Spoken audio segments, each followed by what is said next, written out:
Viral nga ngayon sa social media ay binahagi ni Carlos Yulo sa Tony Talks interview niya. Aniya, kung hindi ako mabuting tao, hindi ako ibe-bless ni Lord ng ganun. Maraming mga netizen ang nagsabi na hindi porke mabuti kang tao ay ibine-bless ka. Tandaan mo na may mabuting Diyos na kahit ano pa man katigasan ng ulo ng tao ay nandun pa rin ang kanyang kahabagan. Hindi dahil mabuti ka, kundi siya ang mabuti. Yan ang naging say ng ilang netizen kay Carlos Yulo.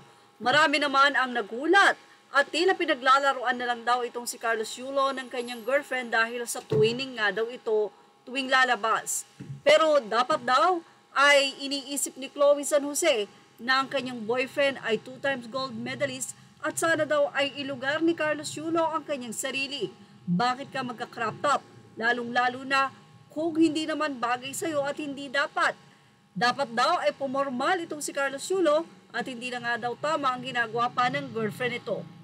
Say ng mga netizen, couple pala yan guys. Couple nga kung di naman bagay, parang bakla na di mo mawari, kaluluoy ma. Say naman ng ilan, ang babae na papalitan pero ang magulang hindi. Karma is real, hindi marunong rumespeto at magmahal sa magulang. Totoo bang si Kaloy ang nagsusuot ng ganyan? OMG, pati ba naman pananamit niya ngayon, wala na siyang taste. Say pa ng isang netizen. Sa mga ipinasusuot ni Goldie Girl sa kanya. Ginawa naman siyang katawa-tawa, di na si Kaloy ang name niya, si Kalolooy na. Marami naman ang nakapansin ng mga netizen dahil silang isang netizen may title holder na daw itong si Chloe Angele sa ASAP, the Woman of the Hour and more guesting. Si Carlos Yulo ang kawawa, sirang-sira ang sarili niya sa mga tao kaya walang endorsement.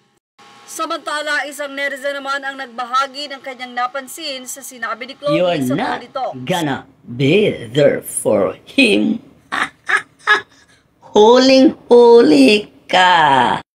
Kaloy, mag-ingat ka sa girlfriend mo. Huling-huli, galing sa bibig niya.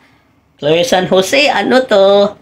Ano to ha? Yung filosofiya mo, huling-huli ka tuloy. Ito, babasahin ko ha. Fight for yourself po. Kasi even family and even the ones you love, kung hindi ka na nila nakokontrol or hindi ka na nakukuhanan ng gusto nila from you, they're not gonna be there for you. Aba, huling-huli. Ngayon, nakokontrol mo pa si Kaloy at nakukuha mo pa kung ano ang gusto mo. Paano kung hindi na at wala ka nang makukuha ni Kaloy? Ito yung sabi mo, no? They're not gonna be there for you. So, ibig sabihin, you're not gonna be there for him. Huling-huli ka. Well, mukhang may sense ang sinabi ng netizen na ito. Ano ang masasay nyo? Yan ang ating Showbiz Now update. Images are all credit to the rightful owners. Thank you for watching Showbiz Now.